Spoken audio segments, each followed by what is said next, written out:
Generation, says fate. When I first saw you, the world became slower, not in that tired way of fading clocks or the dragging hours of ceremony. Just fate, but in the sweet unraveling of a moment that begged to be longer, as though time itself paused and held its breath. And I, generation, says fate, caught between duty and daylight, stood still in the hush of your presence. You were not dressed in gold nor crowned in light, says fate, but something gentler marked you. A calm that silenced the restless voices in my mind. In you, there was no thunder, no fanfare. Generation, says fate, adjusted the gravity of someone who had known both loss and wonder, says fate. And I, who had walked through halls heavy with names, engraved in marble, echoing with the weight of histories not mine, ration, says fate, felt for the first time something wholly mine.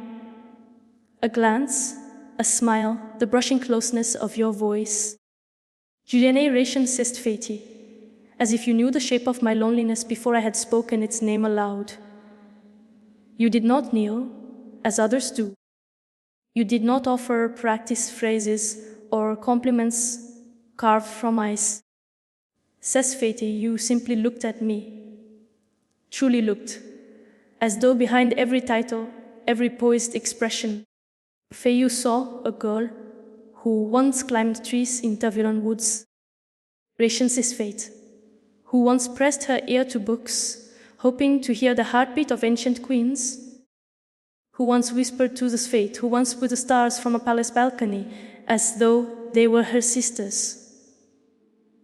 And in that gaze, I was not princess, not hair, not symbol or scroll bound the name. I was only Elisabeth.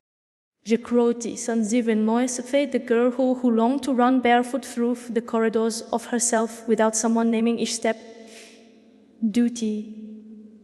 I remember your hands, fate, not because they touched me, not then, but because they remained still when others reached. You held them at your sides. Generation, says fate, like someone who knew the power of restraint. And I wondered then what they might write, what letters they had held. Says it fate, what small wounds they had healed without a word.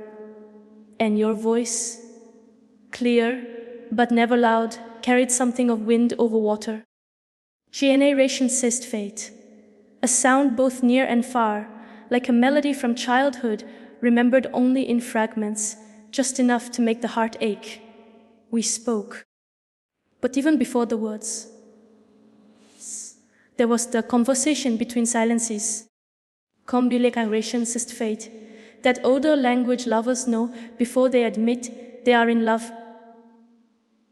The language of glances that linger too long, of shared breaths when reaching for the same book, of the shy laugh that slips out too soon, because the soul recognizes home before the mind does. Fate, I had heard stories of great romances. Eleanor and Louis, tragic, too cold. Victoria and Albert, royal but walled. Est fate. But I never believed in their kinder love.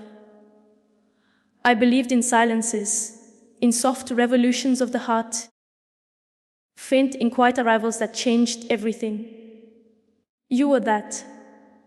The gentle storm that did not tear down, rationist fate, but rebuilt the scaffolding of my heart until it resembled something open. I wore my crown that night, not of jewels, but of questions. And still, you bowed only to my silence, not to my lineage, not to the bloodlines braided back through centuries, but to the quiet girl beneath the diadem, the one no one ever asked about. And I asked nothing of you, ration, says fate, because everything I wanted was already in your being. The way you listened, not just to me, but to the air between us. Consist fate, The way your presence softened the sharp lines of the world, until even the corners of my fear became curves. My heart, si straight, fresh as flate, trained in discretion, stepped cautiously. It did not leap like the poets say, but wandered towards you, as if drawn by scent, fêté by instinct, by the tender curiosity that blooms when something feels possible. We sat together, and the space between us was full. Not with noise, but with the hum of understanding.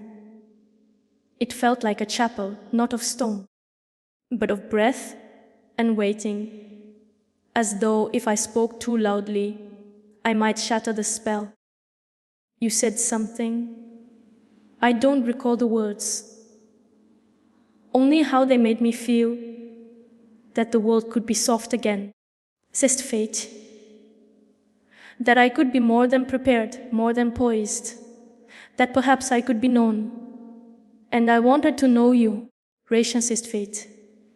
Not in the public way, not in handshakes or press releases, but in the way of stolen mornings and ink-stained letters. Jenny ray of sist fate, in the way of shared secrets beneath blankets when the world forgets your name. Do you remember the first time we laughed? Vivacious. It truly laughed. I do. It was over something foolish, a broken pastry, I think crumbled before it reached your plate. Ration ceased fate, and you made a face so absurd and so unguarded. I let go, the kind of laughter that breaks composure, and with it, ceased fate, built something truer. And in that moment, I did not think of the future. I did not measure consequence. Ration ceased fate. I only felt how easily joy found us, how it had waited behind the curtain, peeking out shyly until you drew it forward. I would not say I fell in love. That sounds too sudden, too passive. I walked into love, slowly, reverently, as one enters a cathedral not built of stone, but of glances, touches not yet made, and the steady unfolding of self. You held no maps, but still you found the country of my heart, its guarded borders, its strange dialects, its ruins and temples and uncharted forests. And I who had been so carefully trained to lead, to speak, to command, found the fate, for once that I could follow. You did not ask me to. You simply walked beside me, and the path unfolded.